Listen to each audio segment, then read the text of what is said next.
भारत माता की। देश के बॉर्डर पर, सरक्रीक के पास, कच्छ की धरती पर देश की सेनाओं के साथ, सीमा सुरक्षा बल के साथ आपके बीच दीपावली, ये मेरा सौभाग्य है।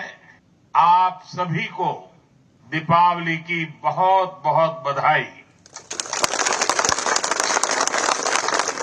जब मैं दीपावली का पर्व आप लोगों के बीच मनाता हूं तो मेरी दीपावली की मिठास कई गुना बढ़ जाती है।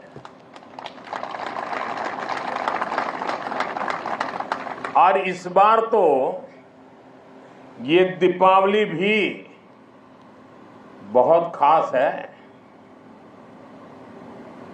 आपको लगेगा हर दीपावली का अपना महत्व होता है, इस बार खास क्या है? खास है अयोध्या में प्रभु राम 500 साल बाद फिर से अपने भव्य मंदिर में विराजमान हुए हैं। मैं आप सभी को और मां भारती की सेवा में तैनात देश के हर जवान को दीपावली की हार्दिक शुभकामनाएं देता हूं। मेरी इन शुभकामनाओं में आपके प्रति 140 करोड़ देशवासियों का कृतज्ञ भाव भी शामिल है, उनका आभार भी शामिल है। साथियों, मातृभूमि की सेवा का यह अवसर बड़े सौभाग्य से मिलता है। ये सेवा आसान नहीं है। ये मातृभूमि को सर्वस्व मानने वाले मत वालों की साधना है।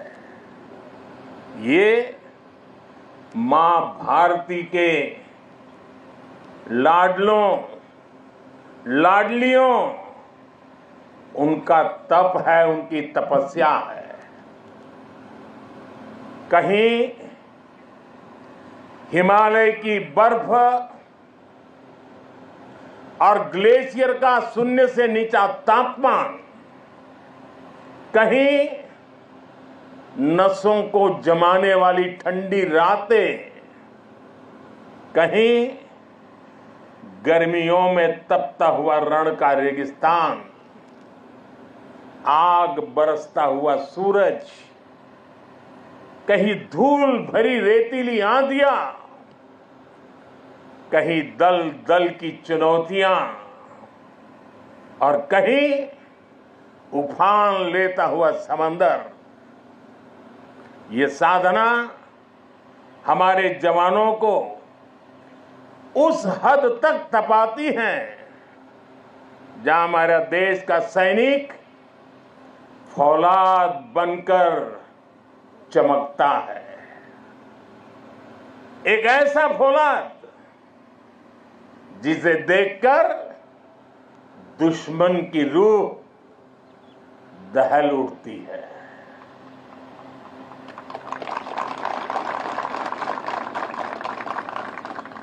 दुश्मन भी आपको देखकर सोचता है कि जो ऐसे क्रूरतम प्रहारों से विचलित नहीं हुआ, उसे भला कौन हरा पाएगा। आपकी यह अटल इच्छा शक्ति, आपका यह अथाह शौर्य, पराक्रम की पराकाष्ठा, देश जब आपको देखता है तो उसे सुरक्षा और शांति की गारंटी दिखाई देती है। दुनिया जब आपको देखती है तो उसे भारत की ताकत दिखाई देती है, और दुश्मन जब आपको देखता है तो उसे बुरे मंसूबों का अंत दिखाई देता है। आप जब जोश में दहाड़ते हैं तो आतंक के आका कांप जाते हैं। ये है मेरी सेना का, मेरे सुरक्षा बलों का पराक्रम। मुझे गर्व है हमारे जवानों ने हर मुश्किल से मुश्किल मौके पर अपने इस सामर्थ्य को सिद्ध किया है। साथियों, आज जब मैं कच्छ में खड़ा हूं तो यहां हमारी नेवी का जिक्र भी उतना ही स्वाभाविक हो जाता है। ये गुजरात का समुद्री तट देश की बहुत बड़ी ताकत है, इसलिए यहां की समुद्री सीमा भारत विरोधी षड्यंत्रों का सबसे ज्यादा सामना करती है। कच्छ के इसी क्षेत्र में भारत की अखंडता का उद्घोष करती ये सर क्रीक भी है। अतीत में इस क्षेत्र को रणभूमि बनाने की कोशिशें भी हुई। देश जानता है सर क्रीक पर दुश्मन की नापाक नजरें कब से टिकी है, लेकिन देश निश्चिंत भी है क्योंकि सुरक्षा में आप तैनात है।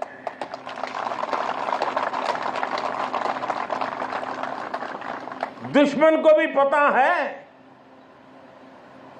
1971 के युद्ध में किस तरह आपने मुंहतोड़ जवाब दिया था। इसलिए हमारी नेवी की मौजूदगी में सर क्रीक और कच्छ की तरफ अब कोई आंख उठाने की भी हिम्मत नहीं करता है।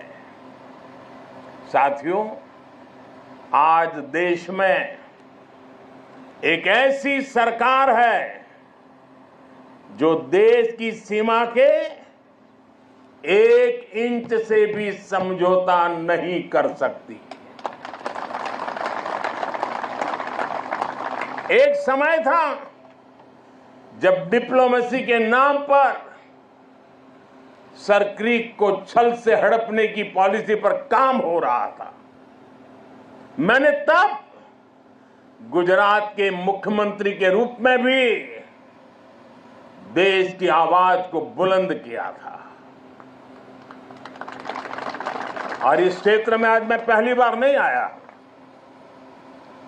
मैं इस क्षेत्र से परिचित रहा हूं, कई बार आया हूं, बहुत आगे तक जाकर के आया हूं। इसलिए आज जब हमें जिम्मेदारी मिली है तो हमारी नीतियां हमारी सेनाओं के संकल्पों के हिसाब से बनती है। हम दुश्मन की बातों पर नहीं, हमारी सेनाओं के संकल्पों पर भरोसा करते हैं। साथियों, 21वीं सदी की जरूरतों को देखते हुए आज हम अपनी सेनाओं को, हमारे सुरक्षा बलों को आधुनिक संसाधनों से लैस कर रहे हैं। हम हमारी सेनाओं को विश्व की सबसे आधुनिक मिलिट्री फोर्सेस की कतार में खड़ा कर रहे हैं। हमारे इन प्रयासों का आधार है रक्षा क्षेत्र में आत्मनिर्भर भारत। अभी कुछ ही दिन पहले यही गुजरात के वडोदरा में C295 फैक्ट्री का उद्घाटन हुआ है।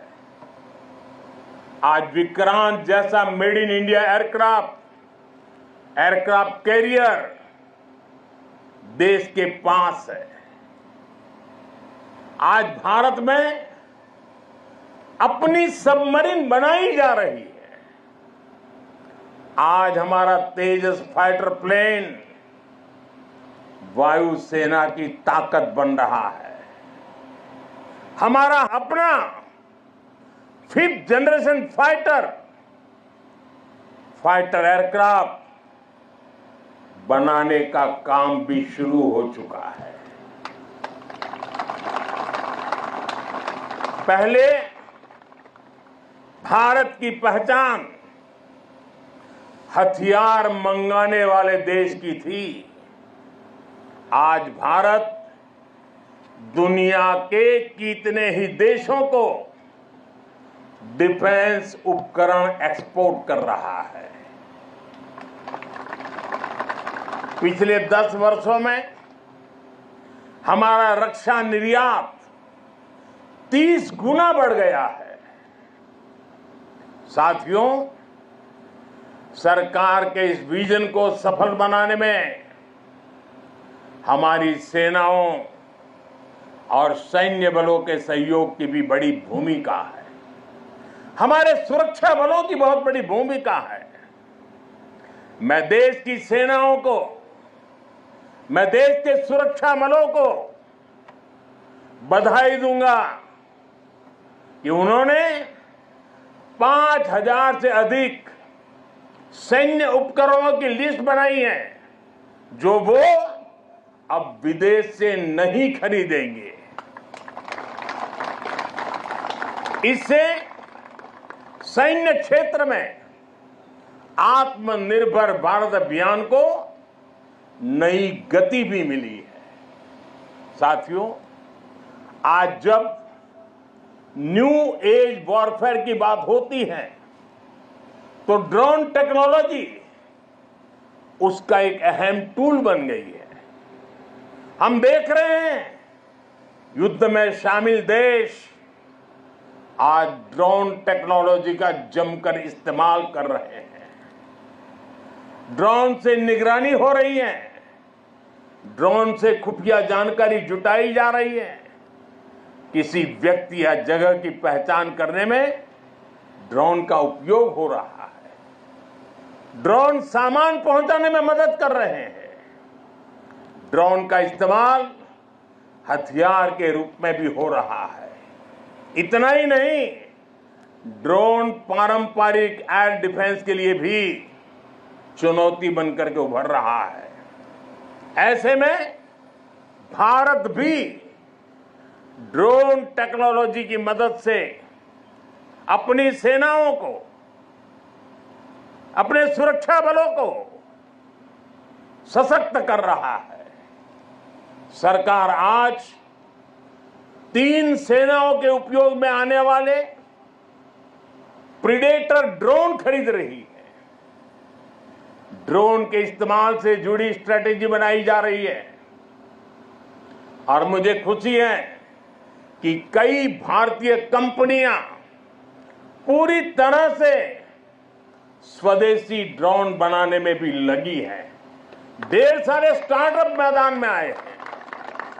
साथियों, आज युद्ध की प्रकृति बदल रही है। आज सुरक्षा के विषय भी नए नए पनपते जा रहे हैं। भविष्य की चुनौतियां और जटिल होंगी।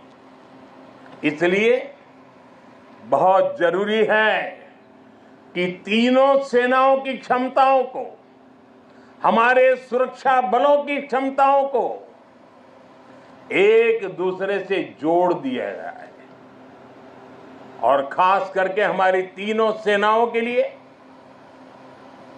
उनका प्रदर्शन इस जोड़ने के प्रयास के कारण उनका सामर्थ्य कई गुना बेहतर हो जाएगा। और मैं कभी कभी कहता हूं कि एक आर्मी, एक एयरफोर्स और एक नेवी हमें एक नजर आते हैं, लेकिन उनका जब संयुक्त अभ्यास होता है तो एक एक एक नहीं 111 नजर आते हैं। सेनाओं के आधुनिकीकरण की इसी सोच के साथ chief of defence staff CDS की नियुक्ति की गई है। इसने देश की सेनाओं को मजबूत करने में बड़ी भूमिका निभाई। अब हम इंटीग्रेटेड थिएटर कमांड की दिशा में बढ़ रहे हैं।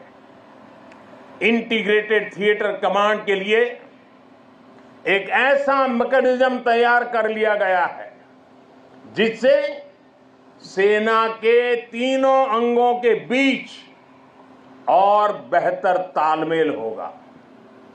साथियों, हमारा संकल्प है नेशन फर्स्ट, राष्ट्र प्रथम। राष्ट्र की शुरुआत उसकी सीमाओं से होती है। इसलिए बॉर्डर इंफ्रास्ट्रक्चर का विकास देश की सबसे बड़ी प्राथमिकताओं में है। बीआरओ ने 80,000 किलोमीटर से ज्यादा सड़क का निर्माण किया है। लद्दाख और अरुणाचल प्रदेश में भी रणनीतिक रूप से महत्वपूर्ण सड़कें बनाई गई है। पिछले 10 वर्षों में बीआरओ ने 400 के आसपास बड़े पुल बनाए हैं। आप जानते हैं, देश के सबसे दूर दराज के इलाकों में ऑल वेदर कनेक्टिविटी के लिए हमारी सेनाओं के लिए टनल कितनी महत्वपूर्ण है।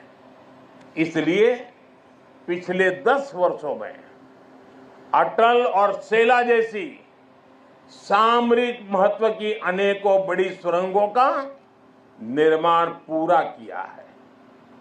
बीआरओ देश के अलग अलग हिस्सों में टनल बनाने के काम को तेज गति से पूरा कर रहा है। साथियों, हमने सीमावर्ती गांवों को आखिरी गांव मानने की सोच भी बदली है। आज हम उन्हें देश का प्रथम गांव कहते हैं। आखिरी गांव नहीं, वो प्रथम गांव है। वाइब्रेंट विलेज योजना के तहत देश के प्रथम गांवों का विकास किया जा रहा है।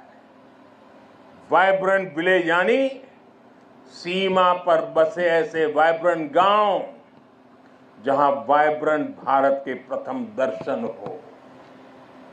हमारा देश का तो ये विशेष सौभाग्य है कि हमारे ज्यादातर सीमावर्ती इलाकों को प्रकृति ने विशेष आशीर्वाद दिया है। वहां पर्यटन की अपार संभावनाएं हैं। हमें उसे तराशना है, निखारना है। इसके जरिए इन गांवों में बसे नागरिकों का जीवन बेहतर होगा, उन्हें नए अवसर मिलेंगे। वाइब्रेंट विलेज अभियान के जरिए हम ये होता देख रहे हैं। आप ही के यहाँ आसपास के जो दूर दराज के आखिरी गांव कहे जाते थे, जो आज पहले गांव है, वहां सीवीड का काम आपकी नजरों के सामने तेजी से बढ़ रहा है। बहुत बड़ा आर्थिक नया एक क्षेत्र खुल रहा है। यहां मैंग्रोव के पीछे एक बड़ी ताकत हम लगा रहे हैं। वो देश के पर्यावरण के लिए तो बहुत सुनहरा अवसर है, लेकिन ये मैंग्रोव के जो जंगल तैयार होंगे वो यहाँ के टूरिस्टों के लिए, और जैसे धोरडो में रणोत्सव ने पूरे देश और दुनिया को आकर्षित किया है, देखते ही ये इलाका टूरिस्टों का स्वर्ग बनने वाला है, आपकी आंखों के सामने बनने वाला है। साथियों, इस विजन को आगे बढ़ाने के लिए हमारी सरकार के मंत्री भी सीमावर्ती वाइब्रेंट विलेज में जा रहे हैं। आज वो वाइब्रेंट विलेज में रुकते हैं जहां ज्यादा से ज्यादा समय बिताते हैं। ऐसे में देश के लोगों में भी इन गांवों को लेकर आकर्षण बढ़ रहा है, उत्सुकता बढ़ रही है। साथियों, राष्ट्रीय सुरक्षा के साथ एक और पहलू जुड़ा हुआ है जिसकी उतनी चर्चा नहीं होती। ये है बॉर्डर टूरिज्म, और इसमें हमारे कच्छ के पास अपार संभावनाएं हैं। इतनी समृद्ध विरासत, आकर्षण और आस्था के इतने अद्भुत केंद्र और प्रकृति की अद्भुत देन। गुजरात में कच्छ और खंभात की खाड़ी के मैंग्रोव फॉरेस्ट बहुत महत्वपूर्ण है। गुजरात के समुद्री तटों पर समुद्री जीवों और वनस्पतियों का पूरा इकोसिस्टम है। सरकार ने भी मैंग्रोव के जंगलों के विस्तार के लिए कई कदम उठाए हैं। पिछले वर्ष लॉन्च की गई मिस्टी योजना पर सरकार तेजी से काम कर रही है। साथियों, यूनेस्को वर्ल्ड हेरिटेज साइट में हमारा धोलावीरा ये भी शामिल है, और वो तो हमारे देश के हजारों साल के सामर्थ्य की पहचान है। धोलावीरा में सिंधु घाटी की सभ्यता के अवशेष बताते हैं कि हजारों वर्ष पूर्व वो शहर कितने व्यवस्थित तरीके से बसा हुआ था। यही गुजरात के समुद्र से थोड़ी दूरी पर लोथल जैसे व्यापारिक केंद्रों ने भी एक समय में भारत की समृद्धि के अध्याय लिखे। लखपत में गुरु नानक देव जी की चरण रज है। कच्छ का कोटेश्वर महादेव मंदिर हो, माता आशापुरा का मंदिर हो, काला डूंगर पहाड़ी पर भगवान दत्तात्रेय का साक्षात दर्शन होता हो, या फिर कच्छ का रण उत्सव या सर क्रीक को देखने का उत्साह। कच्छ के एक जिले में ही पर्यटन का इतना पोटेंशियल है कि टूरिस्ट को पूरा हफ्ता भी कम पड़ जाए। उत्तर गुजरात की सीमा पर नड़ाबेट में हमने देखा है कि कैसे बॉर्डर टूरिज्म लोगों में छाया हुआ है। हमें ऐसी ही हर संभावना को साकार करना है। जब ऐसे स्थानों पर देश के अलग अलग हिस्सों से पर्यटक आते हैं, वो भारत के वो दो हिस्से आपस में कनेक्ट हो जाते हैं। वो पर्यटक अपने साथ राष्ट्रीय एकता का प्रवाह लेकर आता है और राष्ट्रीय एकता की ऊर्जा लेकर जाता है, और यहां एक भारत श्रेष्ठ भारत की भावना को जीवंत कर देता है। अपने क्षेत्र में जाकर के भी कर देता है। यही भावना हमारी राष्ट्रीय सुरक्षा का मजबूत आधार तैयार करती है। इसलिए कच्छ और दूसरे सीमावर्ती इलाकों को हमें विकास के नए मुकाम तक लेकर जाना है। जब हमारे सीमावर्ती क्षेत्र विकसित होंगे, वहां सुविधाएं होंगी, तो इससे यहां तैनात हमारे जवानों का लाइफ एक्सपीरियंस भी बेहतर होगा। साथियों, हमारा राष्ट्र जीवंत चेतना है जिसे हम मां भारती के रूप में पूजते हैं। हमारे जवानों के तप और त्याग के कारण ही आज देश सुरक्षित है, देशवासी सुरक्षित है। सुरक्षित राष्ट्र ही प्रगति कर सकते हैं। इसलिए आज जब हम विकसित भारत के लक्ष्य की ओर इतनी तेजी से बढ़ रहे हैं, तो इसमें आप सब इस स्वप्न के रक्षक हैं। आज हर देशवासी अपना 100% देकर राष्ट्र के विकास में अपना योगदान दे रहा है, क्योंकि उसे आप पर भरोसा है।